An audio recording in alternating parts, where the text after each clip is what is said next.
I'm sorry, miss. We don't tolerate tardiness. Iyon ang mga salitang sumalubong kay Luisa. Mas malamig pa sa hanging dala ng malakas na ulan sa labas. Isang matabang babae na may makapal na salamin ang nagsabi nito.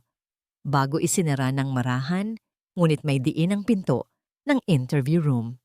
Naiwan siyang nakatayo sa hallway, hawak pa rin ang basang payong at ang folder na naglalaman ng kanyang mga pangarap. Pak! Ang tunog ng pagsara ng pinto ay parang isang malakas na sampal sa kanyang mukha. Hindi siya nakagalaw. Naramdaman niya ang unti-unting pag-akyat ng init sa kanyang mga mata, ang pagbabara ng lalamunan. Ilang segundo siyang nakatitig lang sa pintong kahoy na yon. Umaasang magbubukas itong muli at sasabihing, "Nagbibiro lang kami, halika na." Pero walang nangyari. Ang tanging naririnig niya ay ang tibok ng sarili niyang puso at ang mahinang bulungan ng mga empleyadong naglalakad sa paligid. Pakiramdam niya, lahat ng mata ay nasa kanya, hinuhusgahan siya, tinatawanan ng kanyang basang damit at ang putik sa laylayan ng kanyang palda. "Umuwi ka na lang, Luisa," sabi ng isang boses sa isip niya. "Wala kang lugar dito." Napayuko siya at nagsimulang maglakad palayo. Bawat hakbang ay parang may bigat na 1 tonelada. Ang pangarap na binuo niya sa loob ng maraming taon, ang makakuha ng magandang trabaho sa Manila para matulungan ang pamilya sa Bicol, ay gumuho sa loob lang ng ilang segundo. Dahil lang na late siya ng 15 minuto, dahil sa ulan, dahil sa putik, dahil sa walang katapusang kamalasan.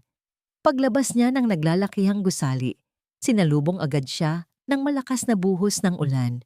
Hindi na niya inabalang buksan ang payong. Hinayaan niyang mabasa ang kanyang buhok, ang kanyang mukha. Hinayaan niyang makisabay ang lamig ng ulan sa nanlalamig niyang puso. Naramdaman niya ang pagtulo ng luha sa kanyang mga pisngi, kasabay ng pagpatak ng ulan. Wala nang makakapansin. Ang ulan na ang naging kakampi niya sa pag-iyak. Nagsimula siyang maglakad ng walang tiyak na direksyon. Ang mga sasakyan ay nagdaraan, nagtatalsikan ng maruming tubig. Ang mga tao ay nagmamadali, naguunahan sa pagsilong. Pero siya, nagpatuloy lang sa paglalakad, basang-basa, talunan, hanggang sa may nakita siyang isang matandang babae, nakatayo sa gilid ng kalsada, hirap na hirap sa paglakad. Nakapayong din ito, pero halatang hindi sapat para protektahan ang manipis niyang damit mula sa hangin at ulan. Bawat hakbang ng matanda ay may kasamang panginginig at paginda sa sakit. Huminto si Luisa. Sa gitna ng sarili niyang pagdurusa, may kung anong kumurot sa puso niya. Nakita niya sa matanda ang sarili niyang ina sa probinsya, mahina, nangangailangan ng tulong. "Hayaan mo na siya," sabi ulit ng boses sa isip niya. "Marami kang problema. Unahin mo ang sarili mo." Pero hindi niya kaya. Lumapit siya sa matanda. Itinapat niya ang kanyang payong para masilungan silang dalawa. "Nay!" mahinang sabi ni Luisa. "Okay lang po ba kayo?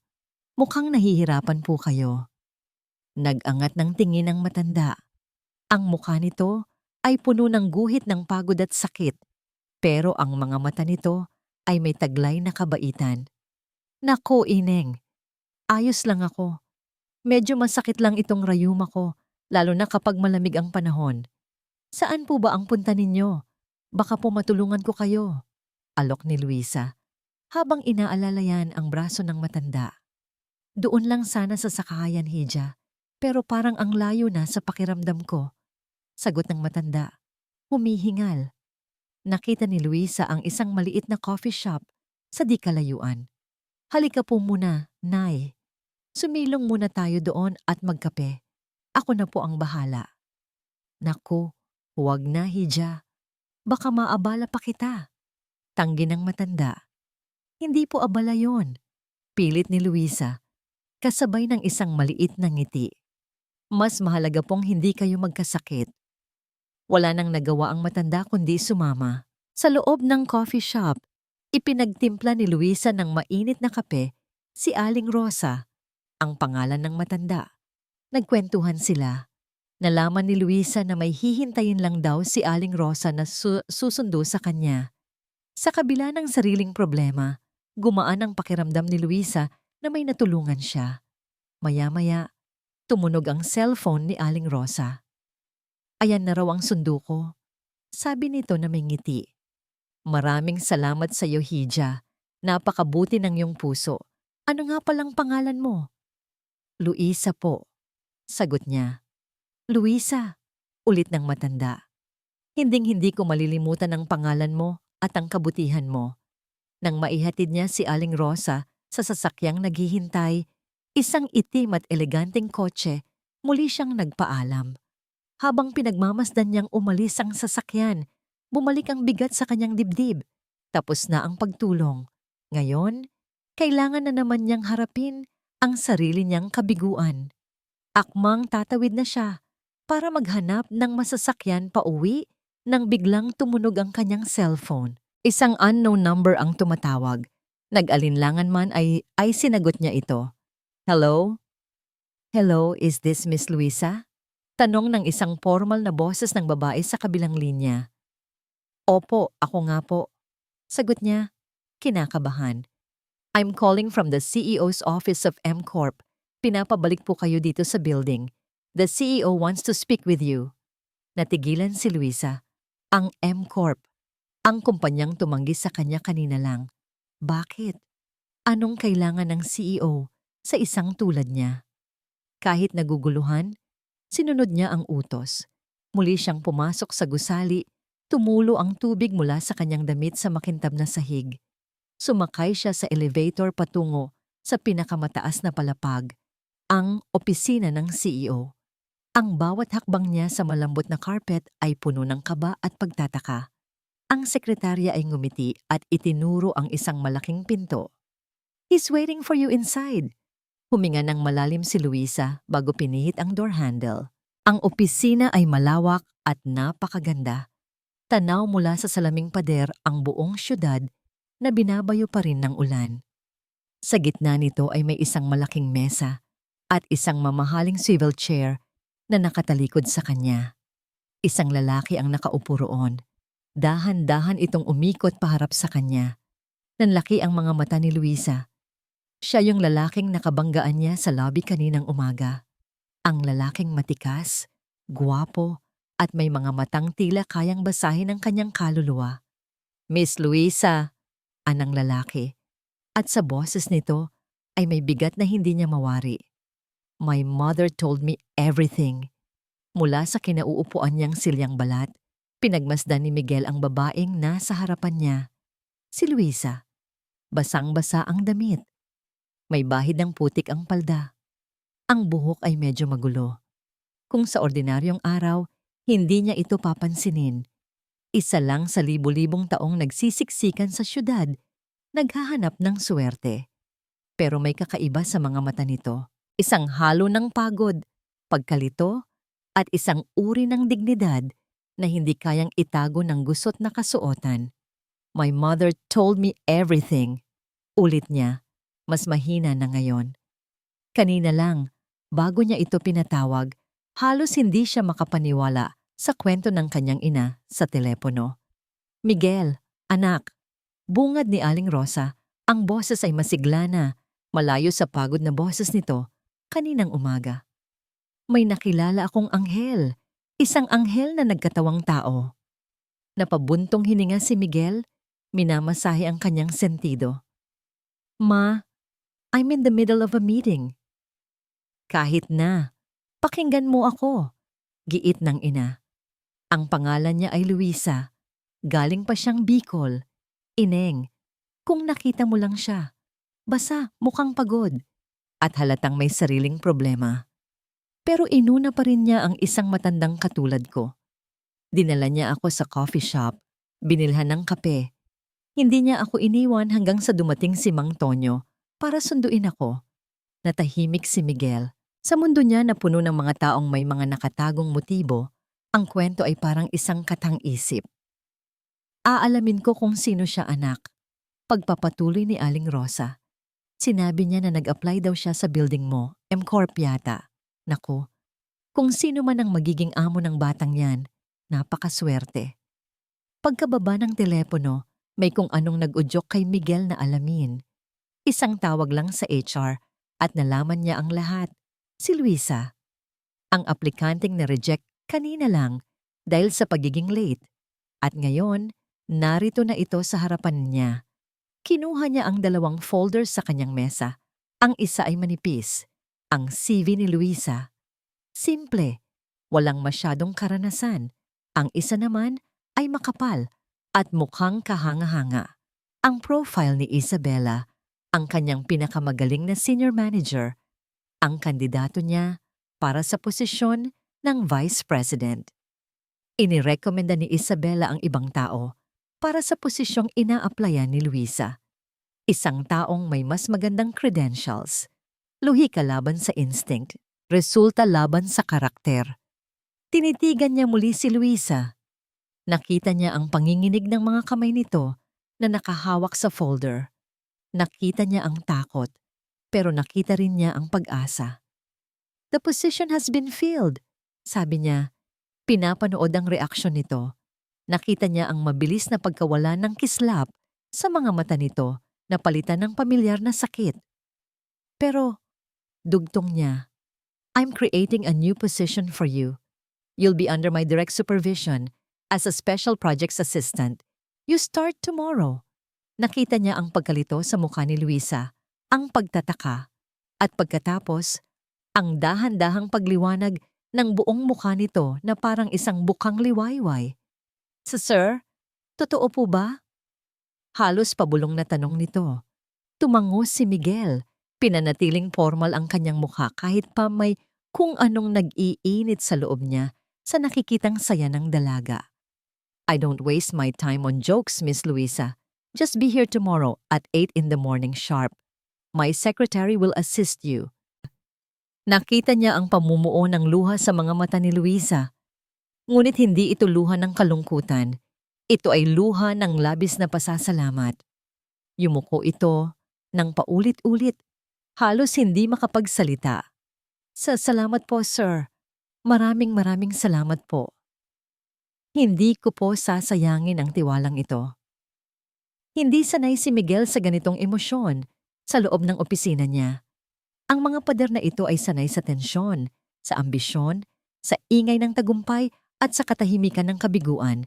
Pero ang purong pasasalamat, bago ito. Bago pa siya makasagot, tumunog ang intercom sa kanyang mesa.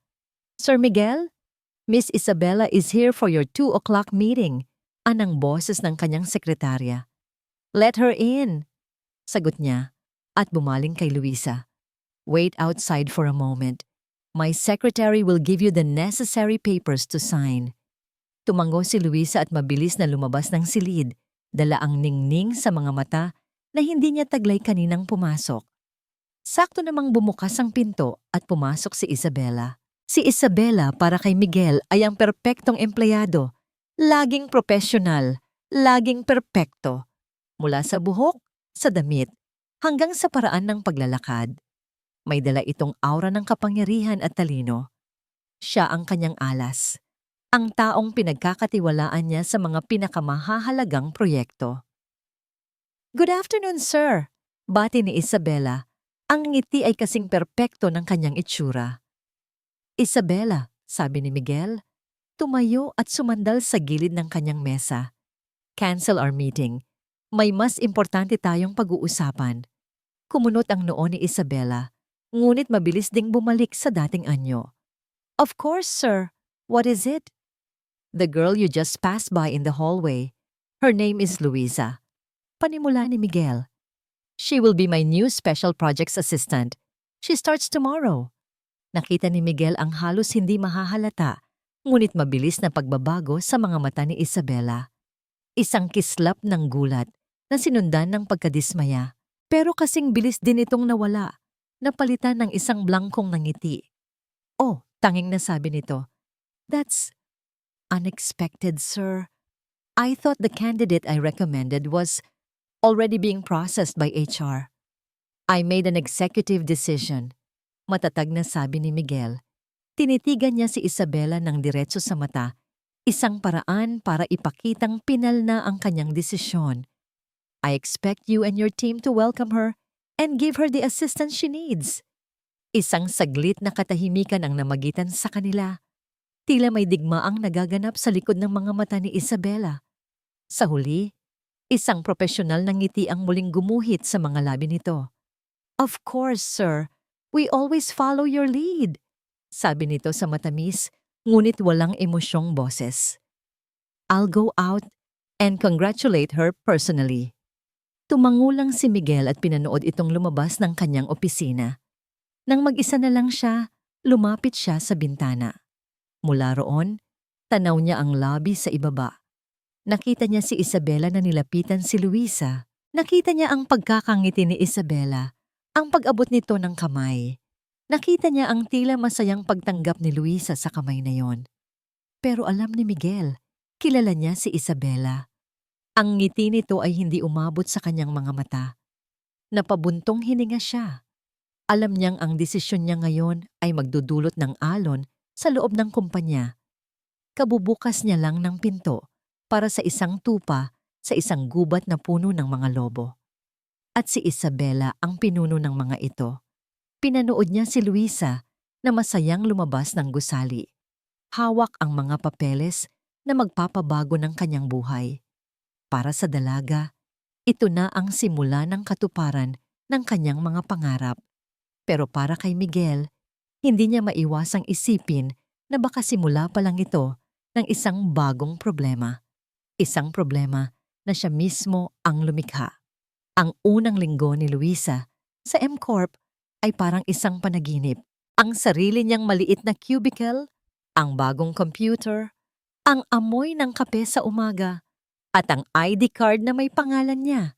Lahat ng yon ay parang mga piraso ng isang magandang panaginip na natatakot siyang magisingan. Determinasyon. Iyon ang salitang paulit-ulit niyang sinasabi sa sarili. Kailangan niyang patunayan kay Sir Miguel na hindi ito nagkamali sa pagbibigay sa kanya ng pagkakataon. Kaya naman, ibinuhos niya ang lahat.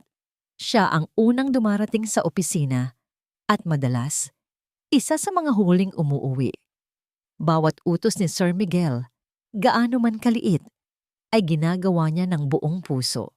Pag-aralan ang mga lumang files, mag-research para sa isang bagong proyekto, ayusin ang schedule ng CEO.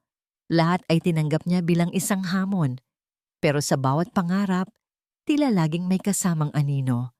At ang anino sa panaginip ni Luisa ay may pangalan, Isabela.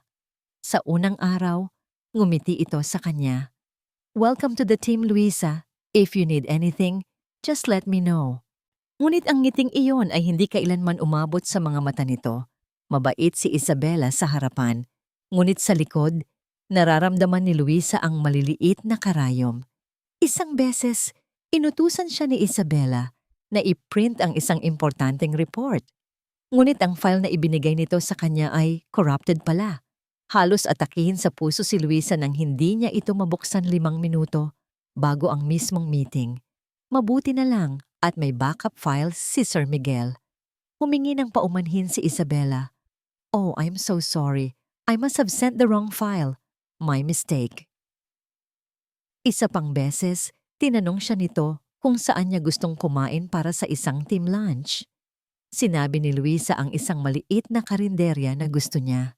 Kinabukasan, narinig niya si Isabela na tumatawa kasama ang ibang kasamahan. Can you believe it? She suggested we eat at that cheap place. How provincial. Ang pinakamasakit ay ang mga bulungan. Kapag dumadaan siya, naririnig niya ang mga ito. Siya yung bago, di ba? Oo, direct hire ng CEO. Talaga? Paano? Wala namang experience. Baka may special skills. Ang mga salitang yon ay parang mga langgam na gumagapang sa kanyang balat, nag-iiwan ng pangangati at sakit. Gusto niyang sumigaw. Gusto niyang sabihin na hindi totoo ang iniisip nila. Pero sino ang maniniwala sa kanya? Isang hamak na probinsyana laban sa isang respetadong manager. Kaya nanahimik na lang siya. Yumuyuko siya kapag dumadaan at binibilisan ang paglakad.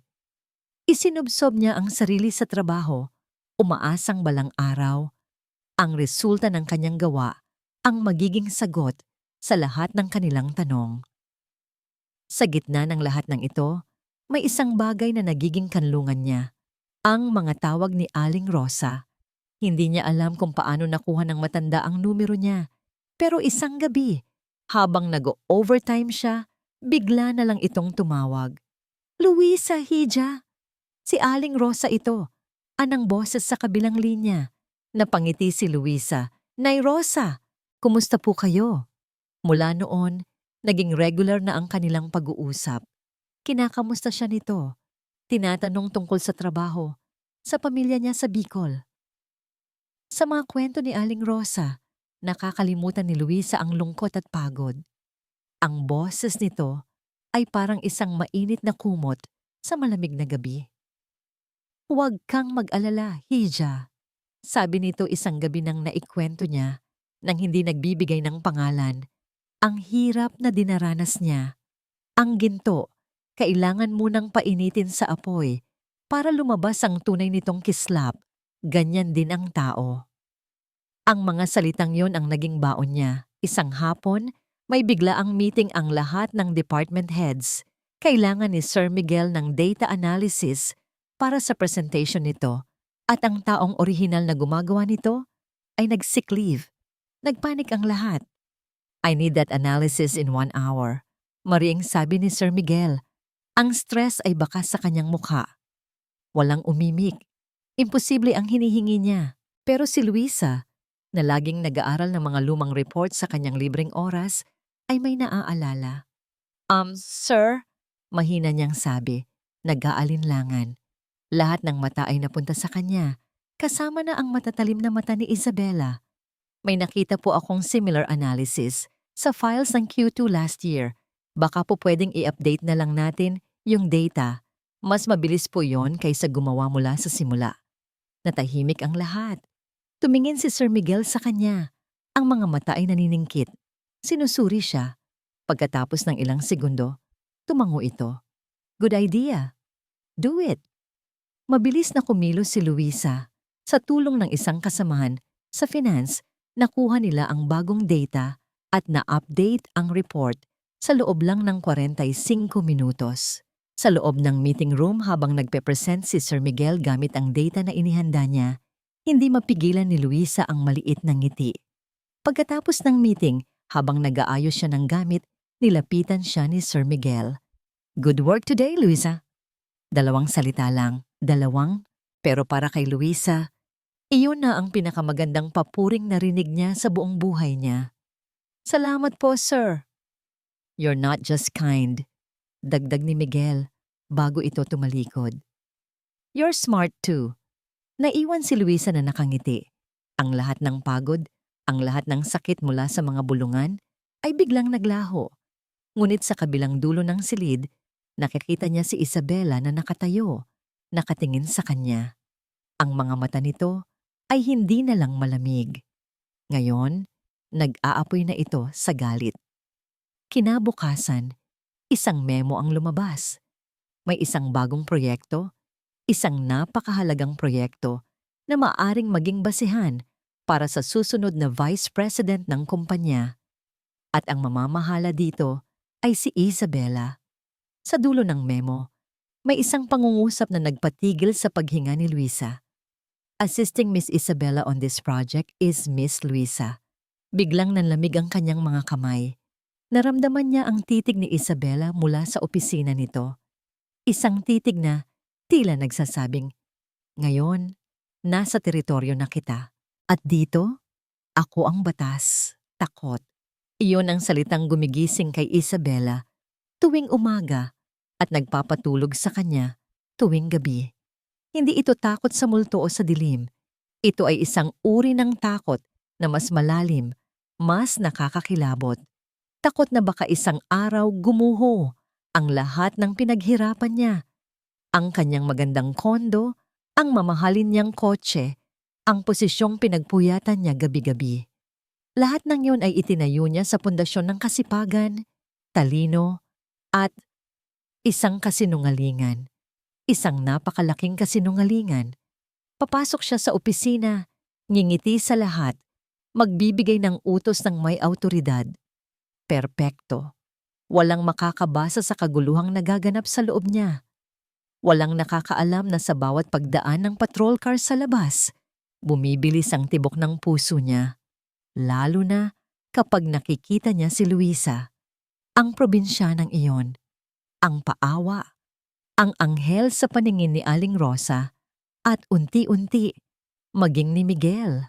Sa bawat papuring natatanggap ni Luisa, pakiramdam ni Isabela ay isang pako ang ibinabaon sa kanyang kabaong. Isang gabi, hindi siya mapakali. Pabalik-balik siya sa kanyang sala, hawak ang isang baso ng mamahaling alak. Ngunit kahit ang alak ay hindi kayang patayin ang mga alaala. Flashback. Ang gabi ng aksidente. Galing siya sa isang party, medyo nakainom, at pagod. Nag-aaway sila ng boyfriend niya sa telepono. Nagmamaneho siya ng mabilis, ang mga luha ay lumalabo sa kanyang paningin. Bigla, may tumawid. Isang anino sa dilim. Hindi na niya nagawang magpreno. Bang! Ang tunog ng pagtama ng bakal sa isang bagay na malambot ay umalingaw-ngaw sa loob ng kotse. Nataranta siya. Nakita niya ang isang matandang babae na nakahandusay sa kalsada. Nanginig ang buong katawan niya. Anong gagawin ko? Isang bahagi ng isip niya ang sumigaw. Bumaba ka. Tulungan mo siya. Pero nanaig ang isa pa, ang boses ng takot. Tumakas ka. Isabela, tumakas ka. Kapag nalaman nila ito, tapos ka na. Ang karir mo? Ang lahat. Pinili niya ang takot. Tinapakan niya ang silinyador at pinaharurot ang kotse palayo. Iniwan ang matanda sa gitna ng kalsada sa ilalim ng ulan. Mula noon, ang gabing iyon ay naging isang bangungot na paulit-ulit niyang binabalikan. Kaya naman nang malaman niyang ang matandang yon ay si Aling Rosa, ang ina ni Miguel, halos himatayin siya sa takot. At nang dalhin pa ni Luisa ang matanda sa buhay nila, parang sinasaksak siya ng paulit-ulit. Kailangan niyang mapalapit kay Aling Rosa. Kailangan niyang malaman kung may naaalala ito. Kaya naman, nagpasya siyang dalawin ito sa bahay nito. Nagdala ng isang basket ng prutas, nagpapanggap na isang nag-aalalang empleyado ng kanyang anak. Naku, Isabela, nag-abala ka pa, sabi ni Aling Rosa. Pinaupo siya sa sala nito. Of course po, tita, sagot ni Isabela, ginamit ang pinakamatamis niyang ngiti. I was so worried when I heard about your accident. Nagkuwentuhan sila. Sinubukan ni Isabela na usisain ang matanda. Naalala niyo po ba kung anong nangyari, tita? Yung sasakyan po, kahit yung kulay, umiling si Aling Rosa.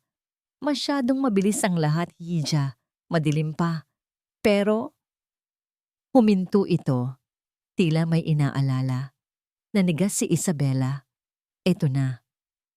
Pero may isang bagay akong natatandaan. Pagpapatuloy ng matanda, nakatingin sa malayo. Ang kotse. May pulang gasgas malapit sa headlight. Isang kakaibang pulang gasgas. Naalala ko yon kasi natamaan ng ilaw ng poste bago ako nawalan ng malay. Ang dugo ni Isabela ay tila nagyelo sa kanyang mga ugat. Ang pulang gasgas. Ang pulang gasgas na nakuha niya nang sumagi ang kotse niya sa isang pader sa parking lot 1 linggo bago ang aksidente. Ang gasgas na hindi pa niya napapaayos. Ganoon po ba, tita? Nautal niyang sabi. Sige po, tita. Kailangan ko na pong umalis. May meeting pa po ako. Hindi na niya hinintay ang sagot ng matanda.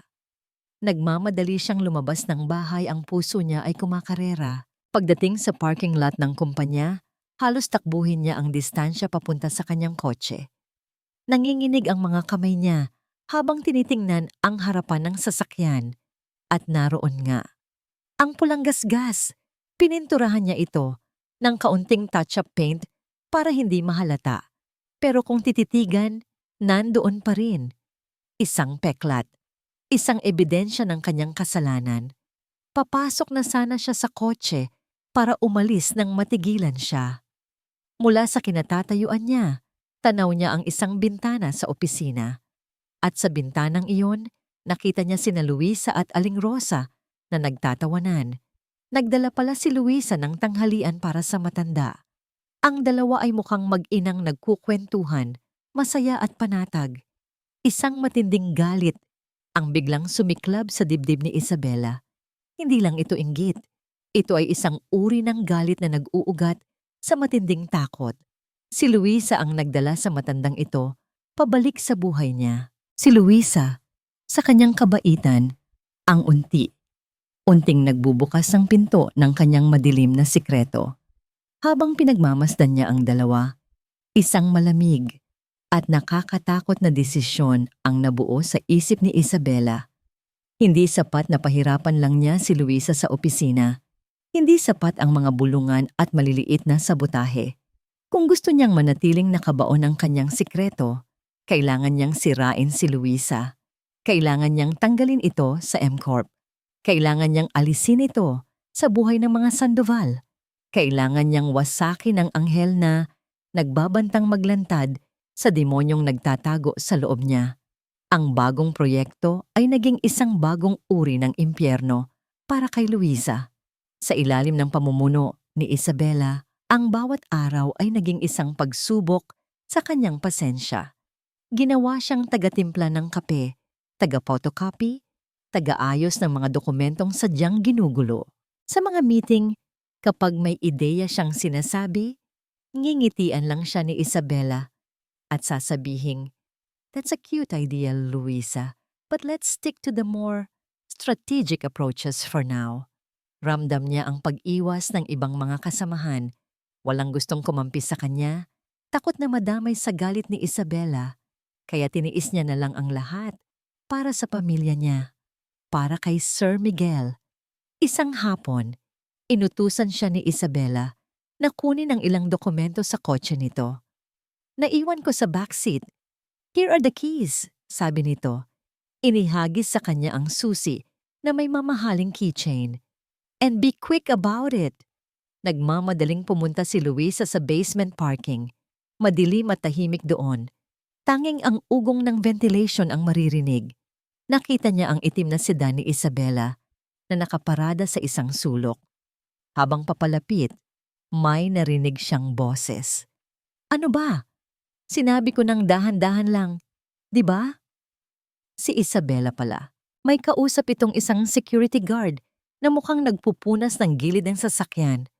"Sorry po, ma'am," sabi ng guard, halatang takot. "May nakita lang po akong dumi. Tinatanggal ko lang po." "Don't touch my car!" sigaw ni Isabela. "Lalo na dyan sa bandang yan. Baka magasgasan mo lalo." Lumapit si Luisa. Nakita niya ang tinutukoy ni Isabela. Sa gilid ng headlight ng kotse, may isang gasgas. Hindi ito gaanong halata. Pero kung tititigan mo, makikita mong may kakaibang kulay ito. Isang mapusyaw na pula, na tinakpan ng itim na pintura. "Umalis ka na nga!" Pagtataboy ni Isabela sa guard. Nang makita siya ni Isabela, bigla itong kumalma. Ngunit ang mga mata ay nanatiling matalim. "What are you staring at? Nakuha mo na ba yung dokumento?" Oo po ma'am. Kukunin ko na po." Nauutal na sagot ni Luisa.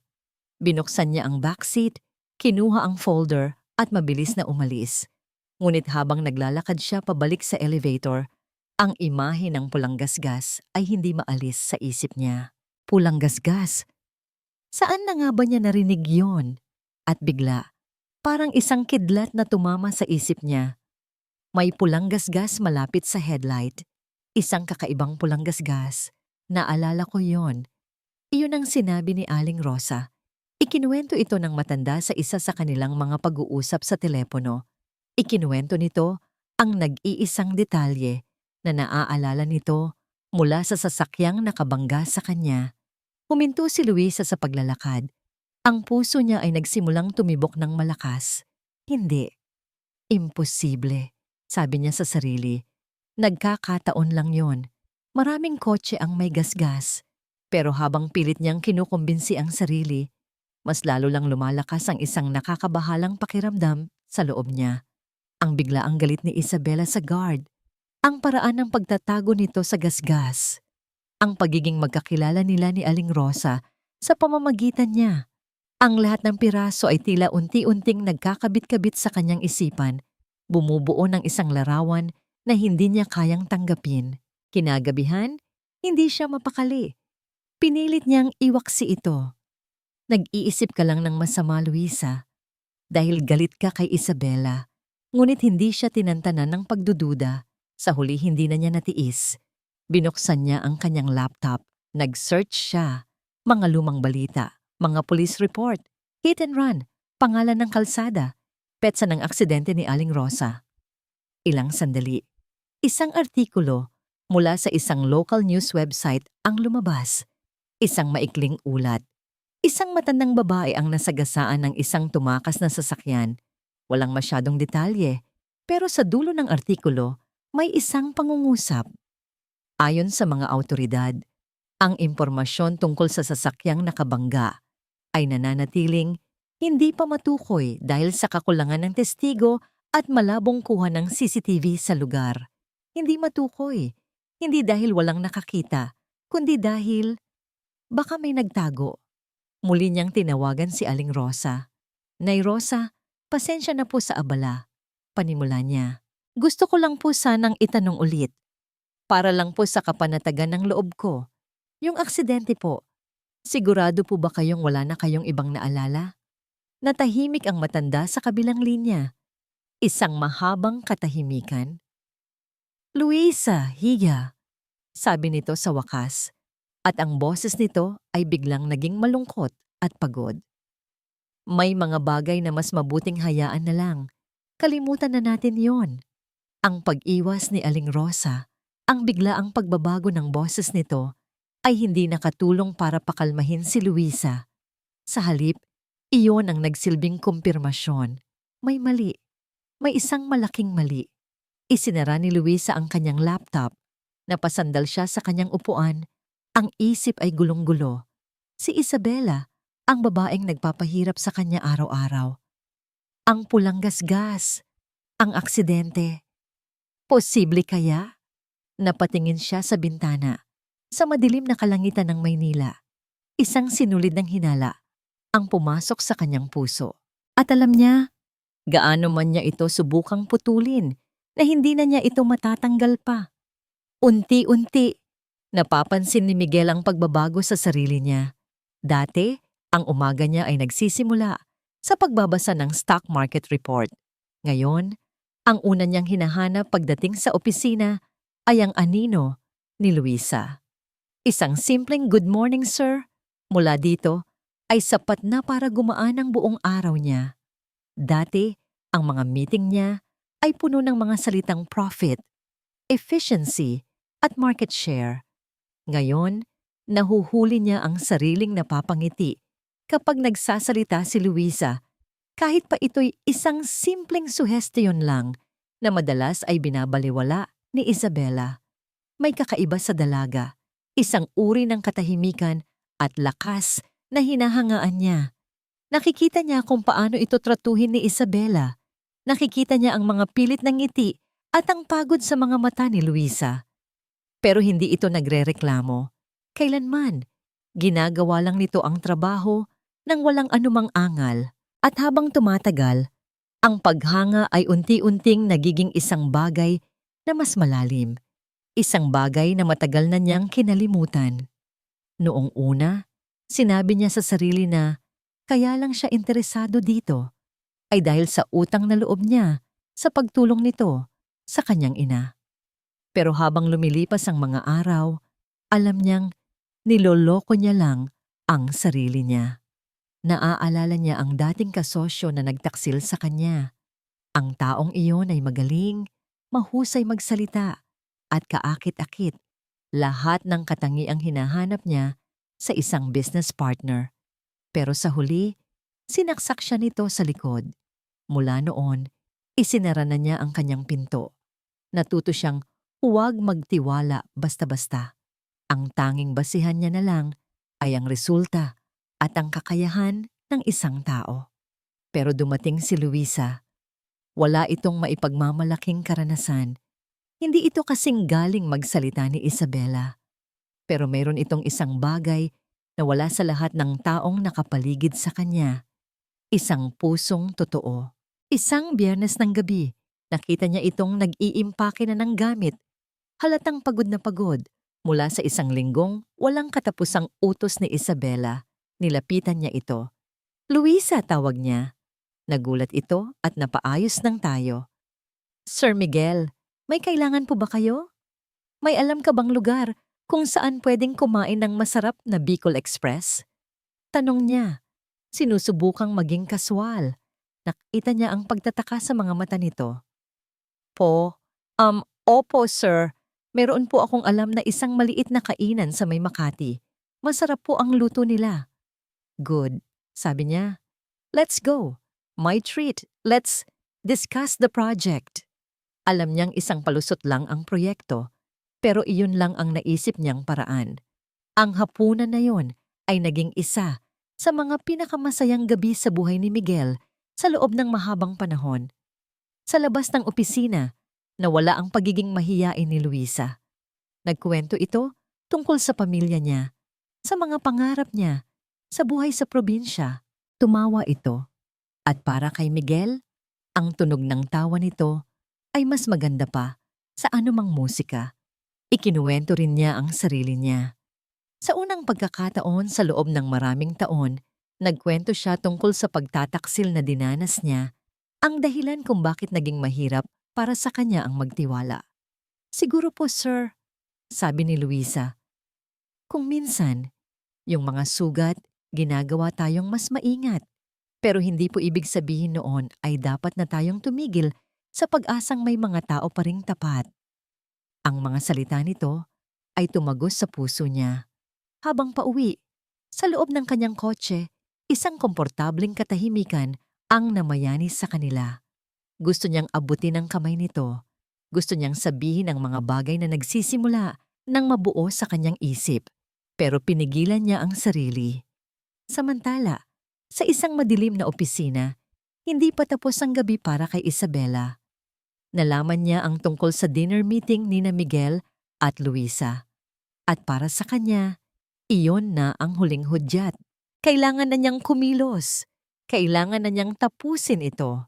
Habang ang dalawa ay masayang nagkukwentuhan, si Isabela ay nasa harap ng isang computer sa isang internet cafe, malayo sa M-Corp. Gumawa siya ng isang anonymous email account. Maingat niyang in-upload ang isang file, isang kopya ng isang sensitibong initial financial projection para sa bago nilang proyekto. Isang dokumentong si Luisa lang ang may access dahil ito ang inutusan niyang iskan kaninang hapon. Pagkatapos, pumasok siya sa server ng kumpanya gamit ang isang backdoor access na siya lang ang nakakaalam. Maingat niyang itinanim sa browsing history ng computer ni Luisa ang pangalan ng website ng kanilang pinakamalaking kakompetensya. Isang beses lang, sapat na para magtanim ng duda. Nakangiti si Isabela habang pinipindot ang send button. Ang email ay para sa isang tao lang, si Miguel Sandoval. Ang subject, A Snake in Your Company. Kinabukasan, Lunes ng umaga. Abala si Miguel sa pag-iisip tungkol kay Luisa nang matanggap niya ang email. Nang buksan niya ito at makita ang naka-attach na dokumento, nanlamig ang buong katawan niya. Ito ang financial projection. Paanong? Agad niyang tinawag ang IT head. I-trace mo kung kaninong computer ang huling nag-access sa file na ito at i-check mo ang browsing history ng taong iyon. Now! Makalipas ang 15 minuto, bumalik ang IT head, may dalang folder at mukhang balisa. Sir, lumalabas po sa logs na ang computer ni Miss Luisa ang huling nag-access sa file at ito po ang browsing history niya mula Biyernes. Inabot nito ang isang printout at naroon nga ang pangalan ng kanilang kakompetensya para siyang sinuntok sa tiyan. Ang lahat ng init na naramdaman niya noong Biyernes ay biglang napalitan ng nagyayelong lamig. Hindi. Hindi niya magagawa to. Pero ang mga ebidensya, ang sugat mula sa nakaraang pagtataksil ay biglang kumirot. Sariwa na parang kahapon lang nangyari. Ang boses ng pagdududa na pilit niyang isinasantabi ay biglang sumigaw sa loob ng kanyang isipan. Isa lang din siya sa kanila. Miguel, ginamit ka lang niya. Pumikit siya ng mariin. Ayaw niyang paniwalaan. Pero ang ebidensya ay nasa harapan niya, itim sa puti. Pinindot niya ang intercom. Tell Luisa to come to my office. Utos niya, ang boses ay malamig at walang emosyon. Ilang sandali pa. Pumasok si Luisa. May dalang isang matamis na ngiti. Good morning, sir. Hindi siya ngumiti pabalik. Inilapag niya sa mesa ang mga printout. Ang nangiti ni Luisa ay unti-unting naglaho nang makita ang mga papel at ang malamig na ekspresyon sa mukha ni Miguel. Tinitigan niya ito sa mata. Ang puso niya ay nabibiyak sa pagitan ng pag-asa at pagkabigo. Can you explain this, Luisa? Ang tanong ni Sir Miguel ay parang isang malakas na kulog na yumanig sa buong pagkatao ni Luisa. Can you explain this, Luisa? Nakatitig siya sa mga papel na nasa ibabaw ng mesa. Ang kopya ng email, ang report ng IT, ang pangalan niya. Ang pangalan niya na nakasulat sa tabi ng salitang suspect. Nag-angat siya ng tingin kay Sir Miguel, naghahanap ng kahit anong bahid ng pagbibiro sa mukha nito. Pero wala. Ang mga matang tinitingala niya, ang mga matang nagbigay sa kanya ng pag-asa ay puno ngayon ng isang emosyong mas masakit pa sa galit. Pagdududa. Malalim at malamig na pagdududa. Sir, hindi ko po maintindihan. Nagsimulang manginig ang boses niya. Hindi po ako. Hindi ko po alam kung ano yan. Really? Tanong ni Miguel. Ang boses ay matalim. This is a confidential financial projection. Ikaw ang huling nag-access dito. And this, tinuro niya ang isa pang papel, is your browsing history. Bakit mo sinesearch ang website ng competitor natin, Luisa? Tiningnan ni Luisa ang listahan. Naroon nga. Ang pangalan ng kabilang kumpanya. Pero, hindi po ako yan, sir. Hinding-hindi ko po gagawin yan. Halos pasigaw na niyang sabi. Ang mga luha ay nagsisimula nang mamuo sa gilid ng kanyang mga mata. Maniwala po kayo sa akin. Nagsimula siyang mag-isip. Biyernes. Ano nga bang ginawa niya? Inutusan siya ni Isabela na iskan ang dokumento. Pagkatapos, umalis na siya para sa hapunan nila ni Sir Miguel. Posible kayang, si Ma'am Isabela po ang nag-utos sa aking iskan yan, sabi niya, desperadong naghahanap ng paliwanag. Baka po. Don't you dare blame Isabela, putol ni Miguel. At sa tono ng boses nito, alam ni Luisa na talo na siya. She has been with this company for 8 years. Her loyalty is unquestionable. Ikaw, ilang buwan ka pa lang dito. Bawat salita ay parang isang suntok sa kanyang sikmura. Ang lalaking nagbukas ng pinto para sa kanya ay siya na ngayong nagsasara nito sa kanyang mukha. Ang lalaking pinagsabihan niya ng kanyang mga pangarap ay siya ngayong dumudurog sa mga ito. Ang pinakamasakit ay hindi ang akusasyon, kundi ang makita ang itsura ng pagkabigo sa mukha ni Miguel. Ang makitang ang tiwalang ibinigay nito sa kanya ay naglaho na parang bula. Sir, pakiusap. Pagmamakaawa niya, ang mga luha ay tuluyan ng bumagsak. Bigyan niyo po ako ng pagkakataong patunayan. May nag-setup lang po sa akin. Tumalikod si Miguel at humarap sa bintana. Tila hindi na kayang tingnan pa siya. I can't, mahinang sabi nito. The evidence is too strong. Humarap itong muli sa kanya at ang mukha nito ay isa ng blangkong maskara. Wala ng emosyon. Ito na muli ang CEO, ang boss. Hindi ang Miguel na nakasama niya sa hapunan. As of this moment, you are suspended indefinitely, pending a full investigation. Formal niyang sabi. Please clear your desk. Security will escort you out of the building. Suspended. Ang salitang iyon ay umalingaw-ngaw sa kanyang tainga. Parang isang hatol ng kamatayan. Hindi na siya nagsalita. Wala nang saysay. Paano ka lalaban kung ang mismong taong pinaglalabanan mo ay sumuko na sa'yo?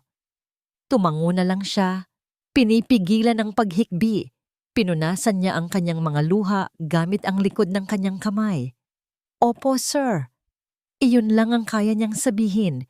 Ang paglakad mula sa opisina ng CEO, pabalik sa kanyang cubicle, ang pinakamahabang paglakad sa buhay niya. Bawat mata sa opisina ay nakatutok sa kanya. Ang mga bulungan na dati mahihina lang ay tila mga sigaw na ngayon, puno ng panghuhusga. Tingnan mo, sabi na nga ba? Kawawang Sir Miguel. Nagtiwala siya. Traidor. Sa gilid ng kanyang paningin, nakita niya si Isabela. Nakatayo ito, malapit sa cubicle nito, may hawak na tasa ng kape. Nagtama ang kanilang mga mata. At sa isang saglit, nakita ni Luisa ang isang munting na ngiti sa mga labi ni Isabela. Isang ngiti ng tagumpay. Dahan-dahan niyang inilagay ang kanyang mga gamit sa isang maliit na kahon. Ang picture frame ng kanyang pamilya. Ang paborito niyang mug. Ang ballpen na bigay sa kanya ni Aling Rosa. 2 security guard ang lumapit sa kanya. Ma'am, sasamahan na po namin kayo. Habang naglalakad siya palabas, hindi niya maiwasang lingunin ang opisina ni Miguel. Nakatayo pa rin ito, malapit sa bintana, nakatalikod sa lahat. Isang malungkot na silweta laban sa liwanag. Nang makalabas siya ng gusali, sinalubong siya ng pamilyar na kalangitan, makulimlim. At tulad ng sa unang araw, nagsimulang pumatak ang ulan. Hindi niya alam kung saan pupunta. Wala siyang payong, wala siyang direksyon. Naupo siya sa isang bench, sa isang park sa tapat ng M-Corp building. Hinayaan niyang buhusan siya ng malakas na ulan. Hinayaan niyang basain nito ang kanyang damit, ang kanyang buhok, ang kahon. Nayakap-yakap niya. Ang ulan na nagdala sa kanya ng pag-asa ay siya na ngayong saksi sa kanyang kabiguan.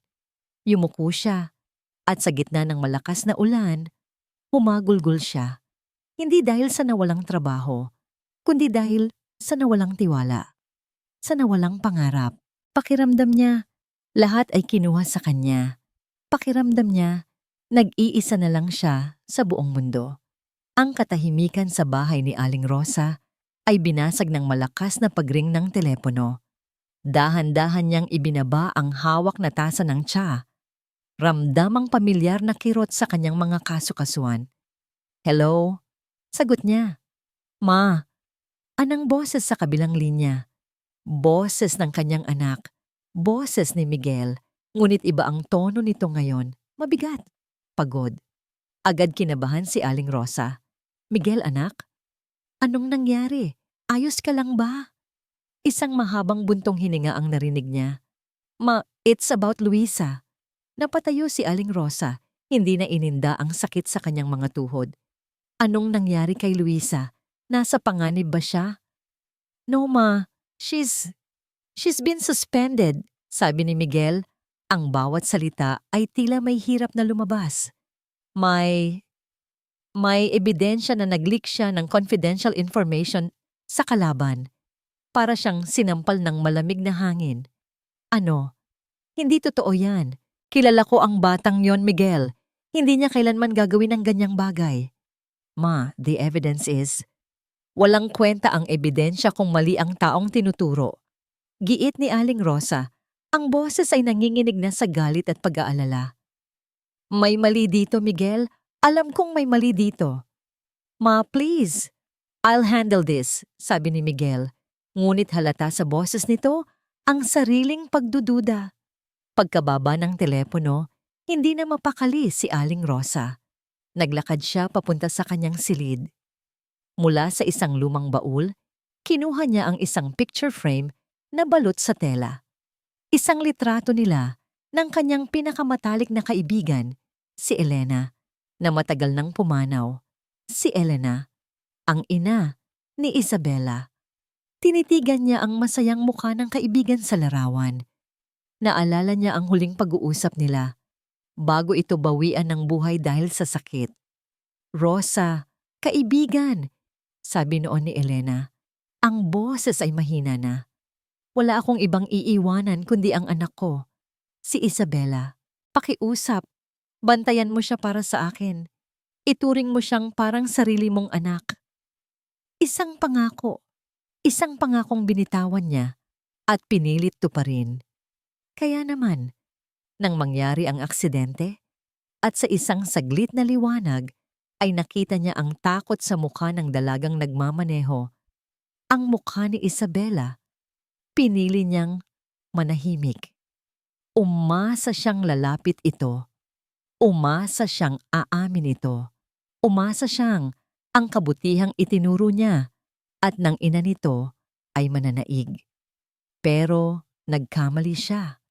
At ngayon, dahil sa kanyang pananahimik, isang inosenteng bata ang nasisira ang buhay.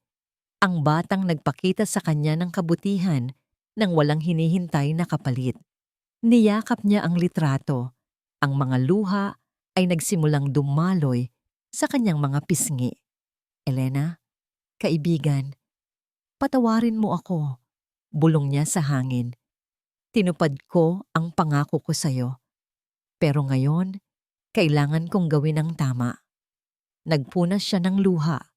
Ang kalungkutan sa kanyang mga mata ay napalitan ng isang bagay na mas matatag, desisyon. Kinuha niya ang kanyang telepono. Nanginginig ang kanyang mga daliri habang hinahanap ang numero ni Isabela sa listahan ng mga kontak ni Miguel na ibinigay sa kanya noon. Isang ring. 2. Sa pangatlo, sumagot ito. Hello, Tita Rosa? Tanong ni Isabela. Ang boses ay nagpapanggap na nag-aalala. Humugot ng malalim na hininga si Aling Rosa.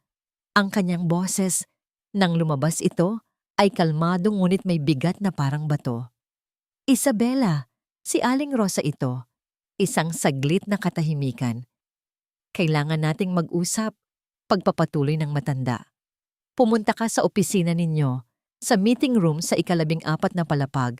Bibigyan kita ng 1 oras. Po? Tita? Para saan po? At sinabi ni Aling Rosa ang mga salitang magiging hudyat ng pagbagsak ng lahat. Tungkol sa aksidente. Hindi na niya hinintay ang sagot. Ibinaba na niya ang telepono. Nagbihis siya. Simple, disente. Bawat kilos niya ay may kabagalan dahil sa kanyang edad. Ngunit mayroon ding bigat ng isang misyon. Nagpatawag siya ng taxi. Habang tinatahak ng sasakyan ang daan papuntang M-Corp, pinagmasdan niya ang mga gusali. Napakaliit niya kumpara sa mga ito. Isa lang siyang matanda na may mahinang katawan. Pero alam niya na sa mga sandaling ito, ang hawak niyang katotohanan ay mas matibay pa sa anumang bakal o semento. Pagdating sa M-Corp, sinalubong siya ng pamilyar na kintab at lamig ng lobby. Hindi na siya nag-abiso sa sekretarya. Dumiretso siya sa elevator. Pagdating sa 14 na palapag, tahimik ang hallway. Tanaw niya ang isang glass-walled meeting room sa dulo. At sa loob, nakita niya ang anino ni Isabela na pabalik-balik sa paglalakad. Halatang hindi mapakali. Dahan-dahan siyang naglakad palapit. Ang bawat hakbang ay isang paninindigan. Huminto siya sa tapat ng pinto. Ang kamay niya, na may mga kulubot at bakas ng panahon, ay nanginig habang inaabot ang malamig na metal ng door handle. Huminga siya ng malalim. Oras na para harapin ang nakaraan at itama ang kasalukuyan. Magdamag hindi natulog si Luisa. Umiyak siya hanggang sa wala ng luhang lumabas. Pagsapit ng umaga, napalitan ng isang kakaibang kapayapaan ang sakit sa kanyang puso. Tapos na ang pag-iyak. Oras na para lumaban. Hindi para sa trabaho, kundi para sa kanyang pangalan. Nagbihis siya. Hindi na ang gusgusing aplikante na basang-basa ng ulan, kundi isang babaeng kahit nasaktan ay buo pa rin ang dignidad. Bumalik siya sa M-Corp. Hindi siya empleyado, kaya pinigilan siya ng guard sa lobby. Kailangan ko lang pong makausap si Ma'am Isabela. Pakiusap niya. Para isauli ang ilang gamit ng kumpanya. Palusot niya yon. Pumayag ang guard. Habang nasa elevator, bumalik ang lahat ng alaala. Ang kaba noong unang araw, ang saya noong unang papuri, ang sakit ng huling araw. Ngayon, wala na siyang nararamdamang takot. Tanging determinasyon na lang. Nang makarating sa palapag nila, nakita niyang nagkakagulo ang mga tao. May mga nagbubulungan. Nasa meeting room daw si Ma'am Isabela, may kausap. Oo, yung nanay daw ni Sir Miguel. Biglang kinabahan si Luisa. Si Aling Rosa? Anong ginagawa niya rito? Sinundan niya ang direksyon ng mga tingin. At doon, sa glass-walled meeting room, nakita niya sila. Si Isabela na hindi mapakali at si Aling Rosa na nakaupo lang ng tuwid. Ang mukha ay seryoso. Dahan-dahan siyang lumapit. Ang pinto ay bahagyang nakaawang. Sapat lang para marinig ang usapan sa loob. Hindi ko po alam ang sinasabi ninyo, tita. Dinig niyang sabi ni Isabela. Huwag na tayong maglokohan, Isabela, sagot ni Aling Rosa. Ang boses ay kalmado ngunit matigas. Ang pulang gasgas, ang takot sa mga mata mo. Akala mo ba hindi ko nakita? Nanigas si Luisa sa kinatatayuan. Ang hinala niya. Totoo nga. Hindi rin nakatulog si Miguel. Ang imahe ni Luisa na umiiyak habang pinapaalis niya ay paulit-ulit na bumabalik sa kanyang isipan. May mali. Paulit-ulit na sinasabi ng instinct niya. Ang Luisa na nakilala niya. Ang Luisa na nagkwento tungkol sa pamilya nito nang may pagmamalaki ay hindi isang traidor. Bumangon siya at nagpunta sa opisina kahit madaling araw pa lang. May kailangan siyang patunayan sa sarili niya. I need the full CCTV footage from Friday. The hallway, the elevators, everything. Utos niya sa head of security. Ilang oras silang nag-review ng mga video. Walang kahina-hinala sa kilos ni Luisa. Pero may isang bagay na pumukaw sa pansin ni Miguel. Ang footage ng isang hallway malapit sa fire exit. Nakita niya si Isabela na pumasok doon. Ilang minuto matapos niyang utusan si Luisa na mag-scan. Paglabas nito, tila ito ninenerbiyos. Mag-request kayo ng log sa IT, sabi niya. Alamin ninyo kung may gumamit ng public access terminal malapit sa fire exit na yan noong Biyernes ng hapon. Ilang sandali pa, dumating ang sagot. Mayroon nga. Isang anonymous email ang ipinadala mula roon. Ang email na natanggap niya. Para siyang binuhusan ng malamig na tubig. Ang pagtataksil na kinatatakutan niya, hindi pala nagmula kay Luisa. Nagmula ito sa taong pinagkatiwalaan niya ng husto. Mabilis siyang tumakbo palabas ng security room. Kailangan niyang mahanap si Isabela. Kailangan niyang mahanap si Luisa at humingi ng tawad. Nang makarating sa palapag nila, narinig niya ang mga bulungan. Nasa meeting room daw, kasama si Ma'am Rosa. Ang nanay niya? Anong? Halos takbuhin niya ang hallway. At habang papalapit, nagsimula siyang makarinig ng mga boses mula sa nakaawang na pinto. Nakatayo si Luisa sa labas ng pinto, nanginginig. Nakatayo si Miguel sa di kalayuan, hindi makapaniwala sa kanyang naririnig. Sa loob, umiiyak na si Isabela. Patawad po, tita. Natakot lang po ako. Natakot po akong mawala ang lahat. Ang paghingi ng tawad ay hindi sapat kung patuloy kang naninira ng ibang tao para pagtakpan ang kasalanan mo, sagot ni Aling Rosa. Hindi na natiis ni Luisa. Dahan-dahan niyang itinulak ang pinto at pumasok. Napatingin sa kanya ang dalawa, gulat na gulat. Tumingin si Luisa ng diretso sa mga mata ni Isabela. Ang galit na dapat niyang maramdaman ay nawala. Napalitan ito ng awa. Bakit? Mahinang tanong ni Luisa. Bakit mo to ginawa sa akin? Dahil sa gabal ka.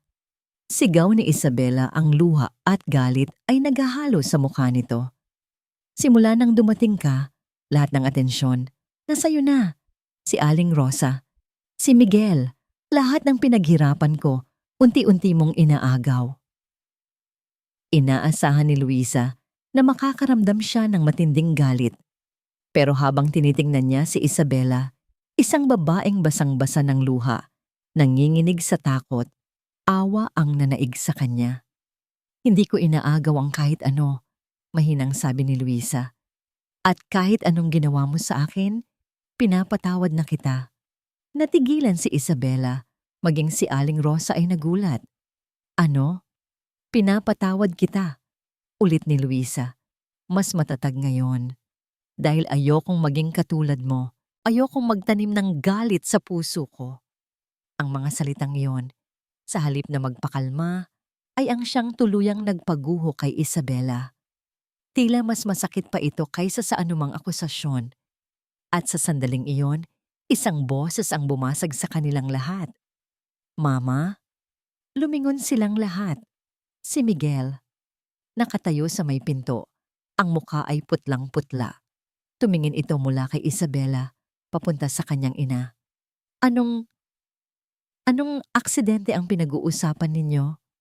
Tumingin si Aling Rosa sa kanyang anak. Ang mga mata ay puno ng sakit at pag-amin.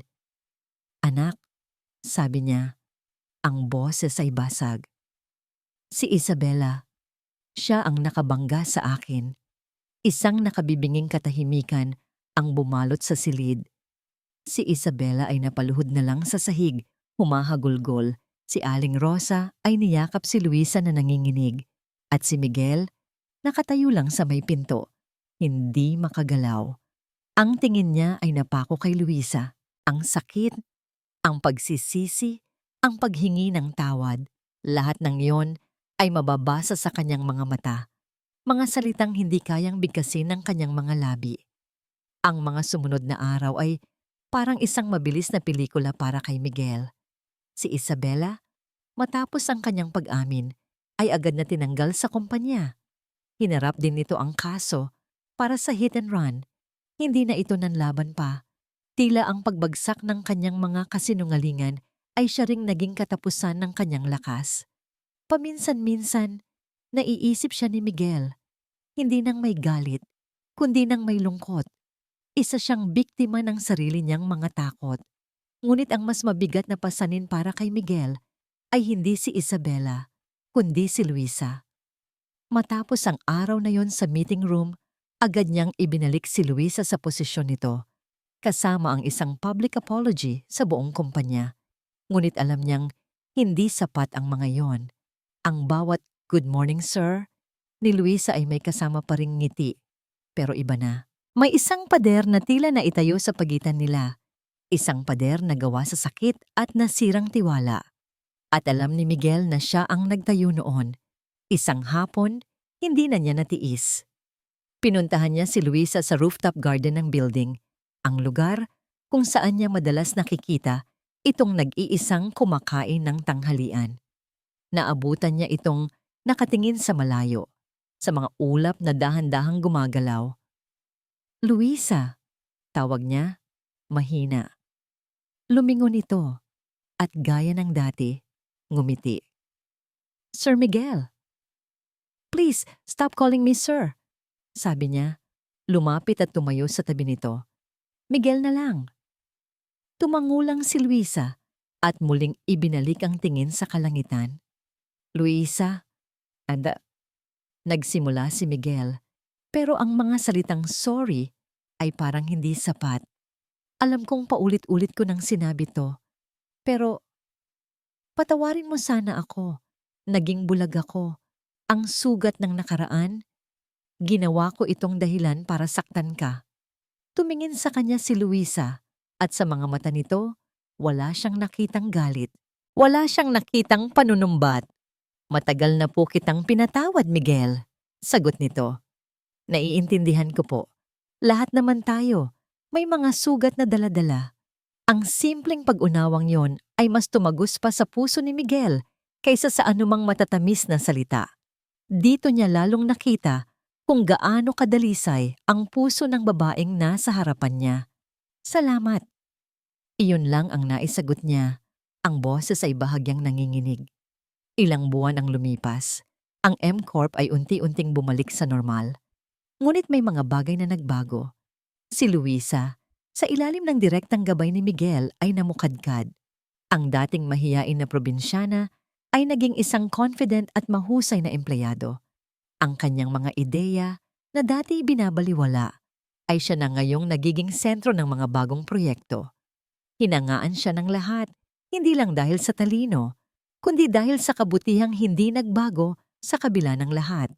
Dumating ang araw ng taunang Employee of the Year Awards. Nakatayo si Miguel sa entablado, hawak ang mikropono. This year's award is special. Panimula niya ang tingin ay nasa audience. Hinahanap ang isang particular na mukha. This is not just for excellence in performance. This is for excellence in character, for integrity, for resilience, and for compassion. This award goes to someone who taught me, and all of us, that the greatest strength is not found in power or position, but in the courage to remain kind in a world that is often not. Nagkaroon ng bulungan sa audience. Ladies and gentlemen, our Employee of the Year, Miss Luisa. Isang malakas na palakpakan ang umaling-aungaw sa buong hall. Lahat ng mga dating bumubulong at nanghuhusga ay nakatayo ngayon, pumapalakpak para sa kanya. Umakyat si Luisa sa entablado. Ang mga mata ay nangingilid sa luha. Ngunit ang nangiti ay abot hanggang tenga. Inabot niya ang tropeyo mula kay Miguel. Sa kanyang talumpati, pinasalamatan niya ang lahat. Ngunit ang huling bahagi ay para kay Miguel. At kay kay Miguel, sabi niya. Tumingin ito sa kanya. Salamat po sa pangalawang pagkakataon. Pinatunayan niyo po na ang tunay na pinuno ay hindi yung hindi nagkakamali, kundi yung marunong aminin at itama ang pagkakamali.